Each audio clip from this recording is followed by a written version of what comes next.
Hey everyone, welcome to the June monthly budget. I am going to show you our monthly budget for our family. We are a family of three, two adults and one very opinionated toddler now. So we are going to go over the things that we budgeted, how we handle a shortfall when we want to budget and spend more than we actually have coming in, and what we're going to do with that for this month because we did have a little bit of a shortfall.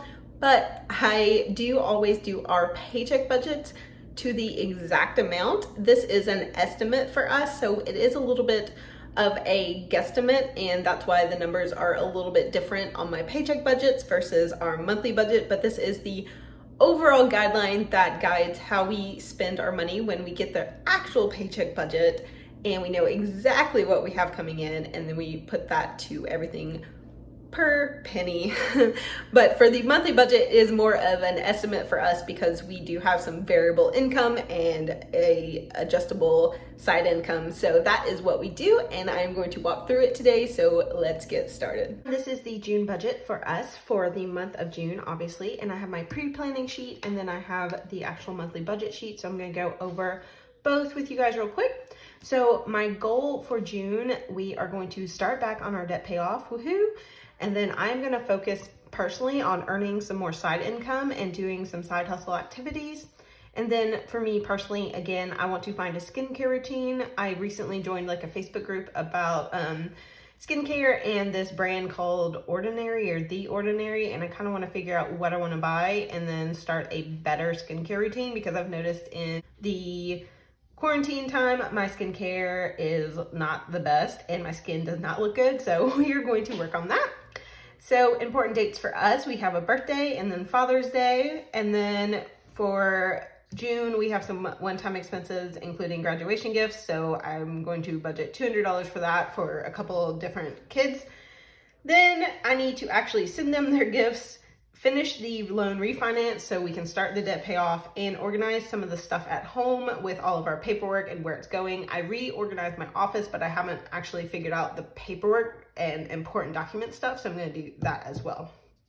So here is the June budget. For salary, we will be bringing in $48.50 and then an extra $400.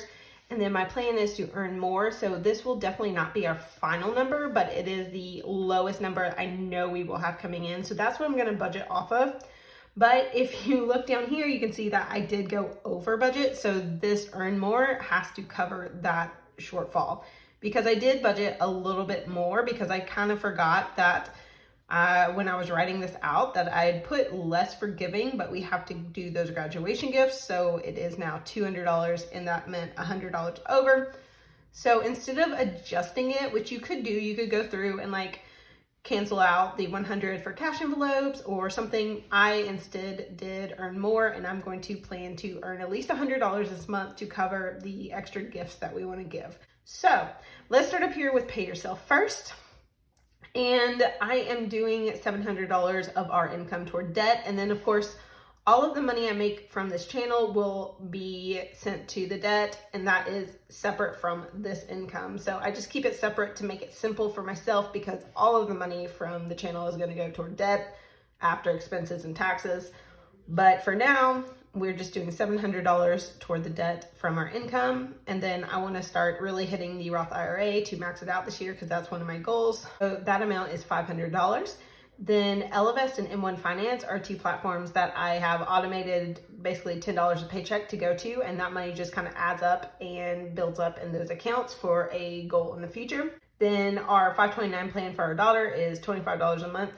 And that leaves us with $1265 left, which is all of the pay yourself first stuff. So paying off debt and investing for the future. That is, we're putting $1265, which is a little more than 20%. Basically how I've been budgeting recently is trying to do the 50-30-20. And so 20% of our income would be $1050. So I'm pretty happy with going over that for the pay yourself first category.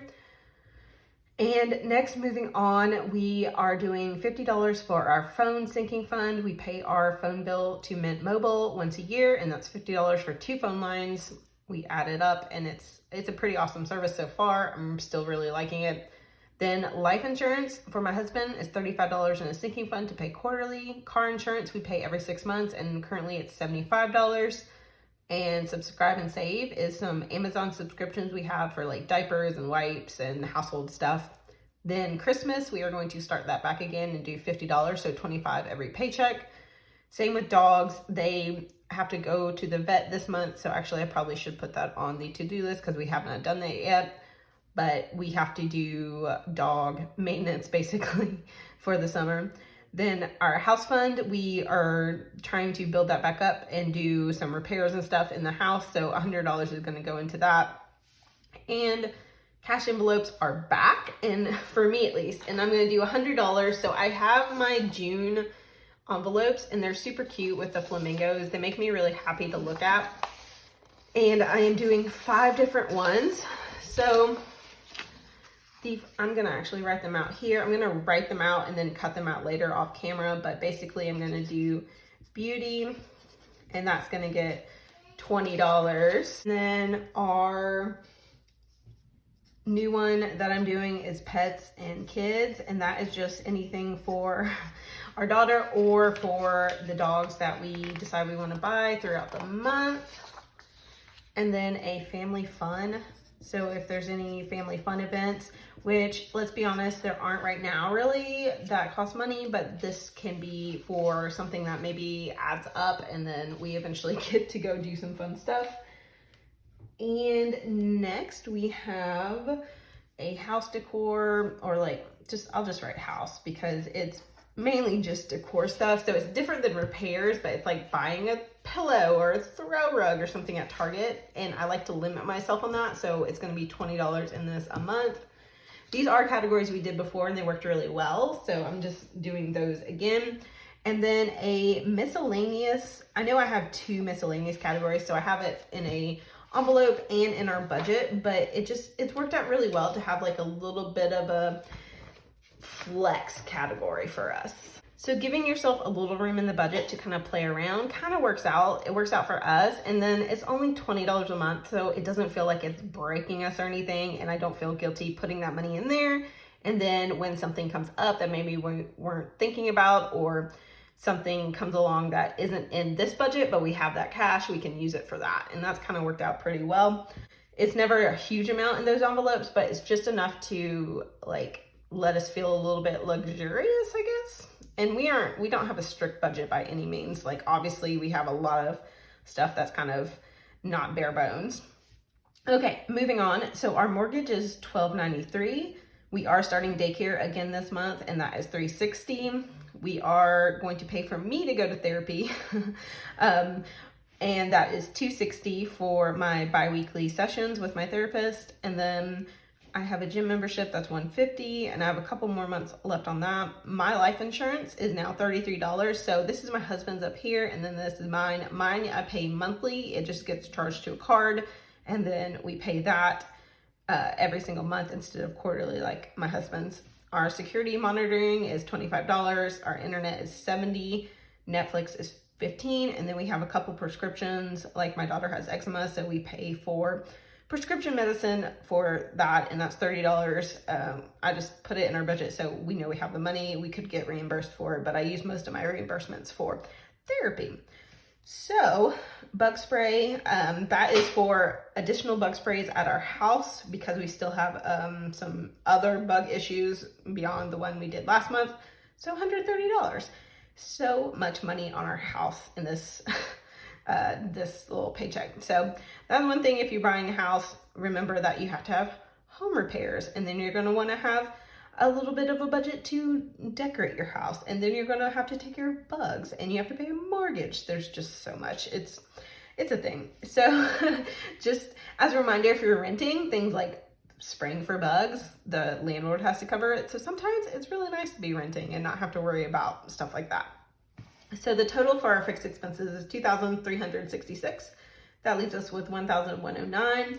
And then as you can see, for our variable expenses, I have over budgeted, which I hardly ever do when I show you guys our budgets, but I know that I can earn $100 extra a month. So when our actual category comes in for all of this, we'll have more up here and then obviously be able to cover it down here.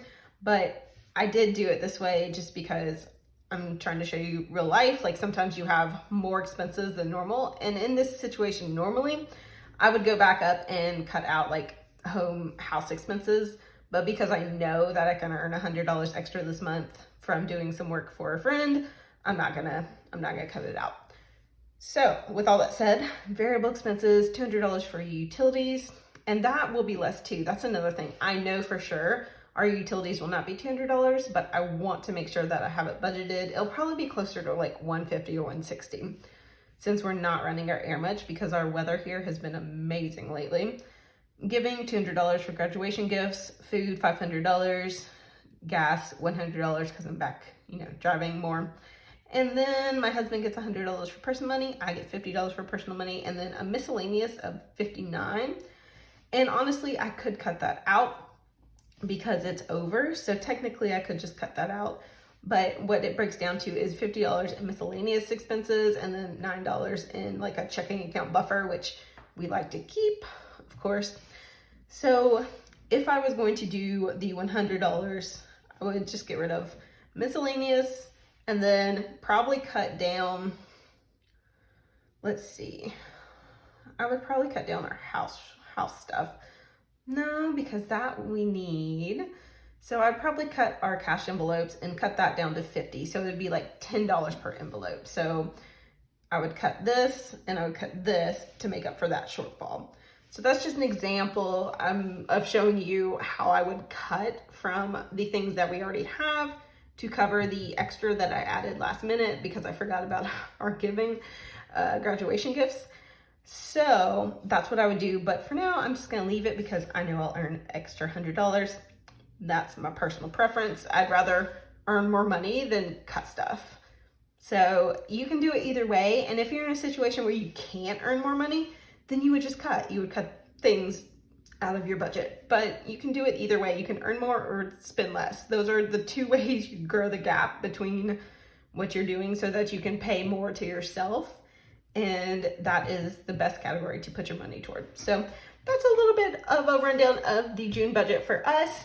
I'm super duper excited about it. And I think that we're going to make some really good progress, especially with paying off debt and our Roth IRA in the month of June. And I definitely hope to earn more money. Thank you guys so much for watching. I have a ton of other budgeting videos and I will link one that you might like up here. It is about sinking funds and how to get started on sinking funds, why we use them and how we set them up. It is one of my favorite videos that I've done. It is very useful, so I hope you find it useful as well.